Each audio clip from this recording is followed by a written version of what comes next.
อารอนสุดได้บางคนต่างออกนี้เรียนเคียงบัดเตย ชิมบาดชน เป็นทาปรักนี้คือในไงตีบ้วนคายกงแพะชาปีปอนออกไปอยู่มวยเรียนเคียงเมียนปอมีสำคัญปีใจจูนมองโอแต่ตรงตอนนั้นปอมีสำคัญตีมวยคือกองกำลังระบอเมริกบันตุ่มเละยนท่อมีมนุษย์บางมวยเครื่องระบอรังในจัดนิเวียตกยนท่อระบออัมบราฮัมลินคอนในสมบัติอาหรับปอมีสำคัญตีปีโลประเทศนี้ทับได้โดนาทรัมในไงตีใบกงแพะคือโลบานเจ้าฮัตเลค่าเลยติดได้บรรจับเป็ดปรองเปรียมเจียบเลยก้านงการบัตรเวียรถทางผีบ้าอเมริกเจริญตีปีให้จับตั้งปีการลางดำไหนจะมีดักน้อมอเมริกในขนมอันดับนี้ต่อตื่นให้ใครทางอันนี้มีก็มีการรวมกลุ่มเกิดครั้งใดจังยังจังดังทางมีการเชียร์ก็ไอ้ตื่นไงขังบกที่แต่ตรงจุดมีมีส้มตื่นสลับมาสเตอร์โชนตื่นอัคเนีย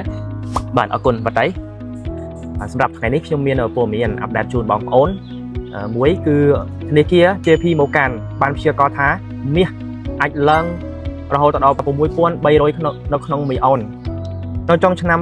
2026នេះតាមការរាយការណ៍របស់ Reuters កត្តាមួយចំនួនទៀតដែលធ្វើឲ្យហាងឆេងមាសកើនឡើងនៅក្នុងព្រឹកនេះជាធម្មតាអាចបណ្ដាលមកពីមូលហេតុបាទសំខាន់មួយចំនួនទី1ដុល្លារអាមេរិកខ្សោយពេលប្រាក់ដុល្លារធ្លាក់តម្លៃហាងឆេងមាសកើនឡើងទី2ភាពស្ថិរភាពសេដ្ឋកិច្ចនយោបាយមានបញ្ហាសង្គ្រាមតានតឹងអន្តរជាតិឬវិបត្តិសេដ្ឋកិច្ចអ្នកវិនិយោគទិញមាសច្រើន